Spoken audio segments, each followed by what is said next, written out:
So, hi everyone, and big thoughts today about do we as vegans need to burst out of the vegan bubble?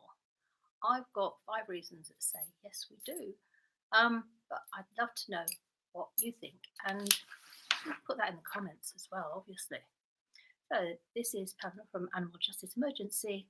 We bring you comment, opinion, and how to make veganism and animal rights as relevant as possible to people and specifically other activists in other movements. Right, so this all happened because I was watching some YouTube videos by the COP26 coalition because we've got COP26 coming up in November and the G7 in June in the UK.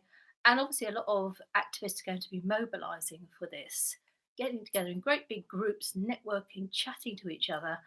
And obviously, it's all about climate change. So, where are the vegans in all of this? Well, you will perhaps not be amazed to hear that the vegans, animal rights, and anything to do with animals is practically nowhere. But can we just blame the other activists and say, oh, yes, all they care about is, human this and human that? Because if vegans aren't interested in other struggles, is it any surprise? And if we're not even aware of what the other struggles are, is it any surprise at all that other activists basically think we're a load of sort of, quinoa and avocado munching hippie come middle class people who don't give a stuff about anything else apart from floofy animals? It's a shocking problem, and I think a lot of people do see it as a very non-serious thing. Obviously, I don't believe that, but I think in my other activism days, back in the day, I would have been guilty of that because I never came across, vegans talking about other things as well. So this COP26 coalition on YouTube, I'll put the link below, is a group of NGOs, including things like faith groups, and I'm not sure if individuals can join. And they're educating, organising, and building global solidarity in preparation for COP26, which I think is great. And I just watched the latest one, which is something called Resisting Green Extractivism. They've got others briefing on what the COPs are all about, catastrophic climate breakdown, all sorts of stuff. And the speakers on these Zoom calls are truly international. They're from all over the world, Indonesia, South Africa, Ecuador, you name it, maybe the odd person from the UK. Fantastic diversity of people that have really educated themselves and done a mountain of research over decades about these and related issues, related struggles. So, the interesting thing to me about the way that the COP and climate change is being framed here is that it's all about energy and energy extraction. And, as a vegan, you're sort of sitting there saying, yes, but what about animal agriculture? What about using animals? And really, it hasn't come up. I've watched 3 90-minute videos, which have all been really informative. But really, I think, the only time that animals have been mentioned is once, as in sort of like preserving the livelihoods of fisher folk.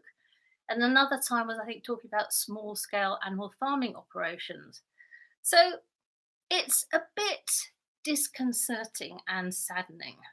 So, as I said, the presentations are brilliantly researched from ordinary people with a global perspective.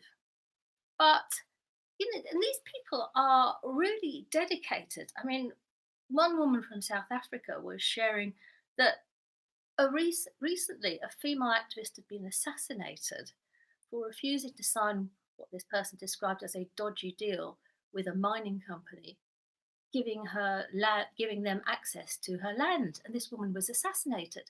So this is what activists are like in the real world, outside the vegan bubble. No disrespect to vegan activists. I know people have struggled a lot as well, but this is happening here and now. Not here, but in South Africa, globally here. So sorry, I've got a bit of snuffly hay fever thing going on here. So that was one thing that struck me. As I said, and then so far in the videos that I've watched, there's been nothing about animal rights or animal agriculture raised at all. And why is that an issue? Because Three, both COP26 and the G7 are both being held in the UK this year.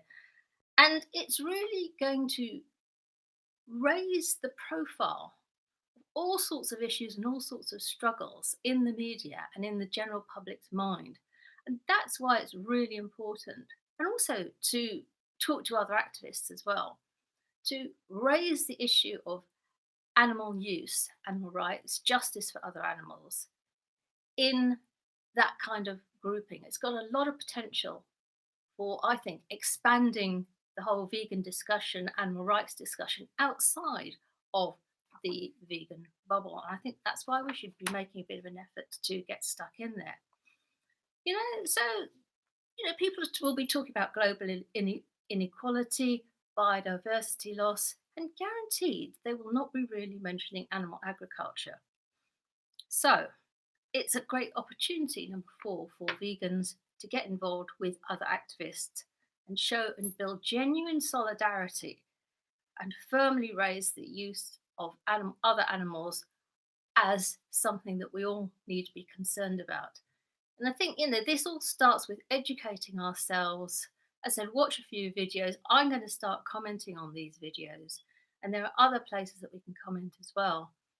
Expressing our genuine solidarity and admiration for these people. And also raising the issue of things like animal use and animal agriculture. Just to start the discussion, just to raise it, amongst people who may be potentially like-minded. They may not, but hey ho, we're activists and we just have to get down and do it, don't we? So the fifth issue is that really, how many other vegans, groups, and YouTubers are talking about the COP and the G7? Well, I did a bit of research and I can't really see anything at all. You've got some of the big YouTubers like Ed Winters and Unnatural Vegan, Mexi and Mick the Vegan have mentioned climate change generally once about a year ago, or perhaps twice. But that's really kind of where it stops. I haven't seen anyone talking about the need for vegans to sort of get a bit stuck in there with the COP and with the G7, with two exceptions. And these are the Vegan Society, which I had a personal conversation with somebody there, and he was saying that the Vegan Society is going to try and get involved in the COP, which is great, fantastic. And then you've got Animal Rebellion. Now, I can't really understand Animal Rebellion at all, because are they vegan or are they not? They're organising something for the G7 and the COP, which is great. But their framing, presumably this is some sort of realpolitik thing, is the impact of animal agriculture and the need for plant-based diets. So I just don't understand them, because they seem to be, and I've asked them for clarification and I'm still sort of waiting. I only asked yesterday, so they're volunteers, some of them volunteers.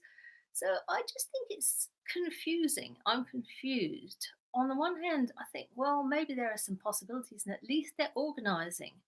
They're organising some sort of plant-based initiative for local councils. I'm not sure if they're doing that with the Vegan Society.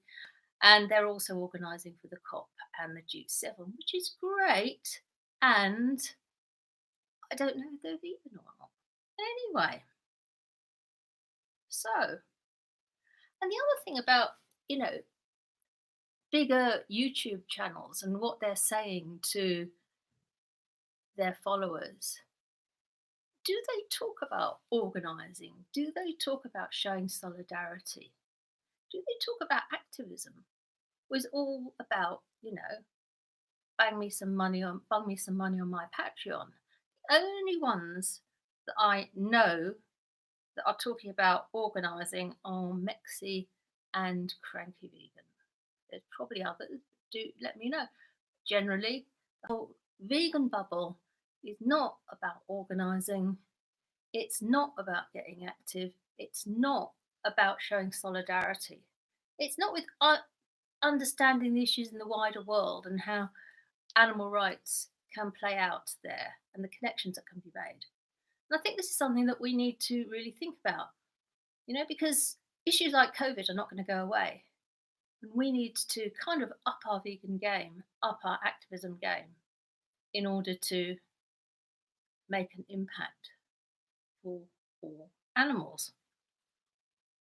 So, as I said, I think it can start with comments, putting comments in anything that we see about climate change or COVID or anything else, either in online or in local newspapers, on these videos on YouTube, starting to raise it. I'm going to start to do that. We're at Animal Justice Emergency going to do that. If anybody wants to join in with the Animal Justice Emergency, bursting the vegan bubble and getting into the mainstream initiative, please let me know in the comments. It'll be great to hear your comments anyway. Always love to read the comments. And let's see how we go with veganising the COP and veganising G7. It's a rocky road, and I would expect to be ignored or shouted down by other activists, but that's generally the way, isn't it? People do tend to ignore you or shout you down until you start to make a bit of headway and gain a bit of traction. So, as I said, let me know what you think in the comments, and until then, feel free to join as well. Let me know in the comments if you want to join in. Let's see if we can make a difference by organising together for all animals. Thank you for your time today. Really enjoyed chatting with you and hope you have a great rest of the day. You take care. Peace.